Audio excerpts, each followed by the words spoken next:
Bonjour tout le monde, j'espère que vous allez bien, j'espère que vous êtes en forme aujourd'hui. Francis Bergeron, fondateur de Target Coaching. J'ai eu plusieurs messages qui me demandaient de reparler du closing et de reparler des étapes de vente. Avec plaisir, je vais vous parler du closing, des stratégies de closing et surtout du mindset, l'attitude qu'il faut avoir en closing. Tout d'abord, il y a deux types de vendeurs. Il y a deux catégories de vendeurs. Il y a le vendeur qui est friendly, dans son style, il est toujours friendly. Et il y a des vendeurs, l'autre type de vendeur, c'est un vendeur qui va être plus business, qui va être plus affaires. Lui, il va être moins friendly, il va être un petit peu plus distant avec le client. Tandis que le vendeur qui est friendly est très très proche. Il va quasiment, là, il joue quasiment la carte amitié avec le vendeur.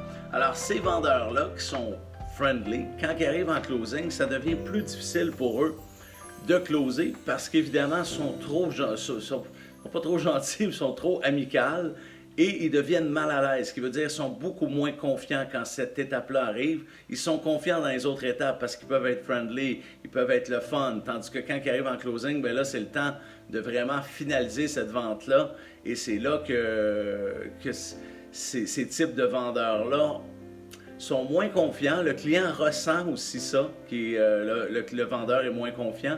Et c'est là qu'ils sont un peu plus mal à l'aise. Alors, je vais vous enseigner au friendly comment un petit peu changer le mindset, comment changer d'attitude aussi quand on arrive en closing. Parce que le closing, c'est une étape qui est complètement différente des autres. Tandis que le vendeur qui est plus business, bien pour lui, quand il arrive en closing, lui, il est confiant. Il est confiant, plutôt. Il est confiant. Alors, quand il arrive en closing, il est confiant parce que, de toute façon, c'est son mode d'opération. Il est vraiment en mode affaires tout le long. Alors, il est confiant, il est à l'aise et il continue dans ses étapes de vente. Alors, ce qu'on veut faire, premièrement, pour les vendeurs qui m'écoutent, qui sont dans la catégorie friendly, c'est parfait d'être friendly dans l'accueil, dans la présentation. Quand vous arrivez en closing, il faut vraiment changer d'attitude. Ce qui veut dire qu'il faut être plus sérieux. Il faut vraiment montrer qu'on est dans une étape au client pour que le client ressente que là, c'est plus le temps de parler du chalet, c'est plus le temps de parler de différents sujets d'affinité avec le client. C'est le temps vraiment to get down to business. Là, c'est le temps d'être sérieux. Et c'est le temps, je vais vous donner une imagerie mentale pour les vendeurs friendly, justement, que je coach. Je l'ai utilisé beaucoup, ça, en 13 ans, cette stratégie-là. Les vendeurs friendly, quand vous arrivez en closing, prenez une imagerie mentale, dites-vous que là, maintenant, c'est l'étape où que vous devez gagner votre vie. Alors, c'est pas le temps de faire des affinités. C'est vraiment, il faut changer de chapeau, il faut changer d'attitude, il faut rester professionnel.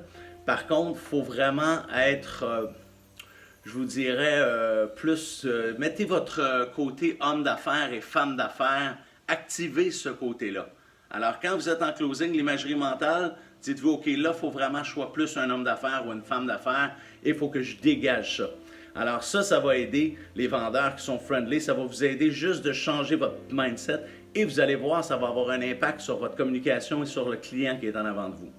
Alors, ce qu'on veut faire généralement aussi en closing, c'est qu'on veut impliquer le client dans la communication. C'est bien important de ne pas avoir une communication one-way. L'impliquer, ça veut dire qu'il faut lui demander des feedbacks à chaque fois qu'on lui pose une question. Alors, écoutez, monsieur, madame Demers, qu'est-ce qu'on peut faire pour s'entendre avec vous pour que vous soyez satisfait? Ça, c'en est une question de closing. Et silence, on attend la réponse. Parfait, écoutez, je vous propose qu'on fasse ça comme ça pour être capable de s'entendre. Regardez ce scénario-ci, qu'est-ce que vous en pensez? Toujours les impliquer.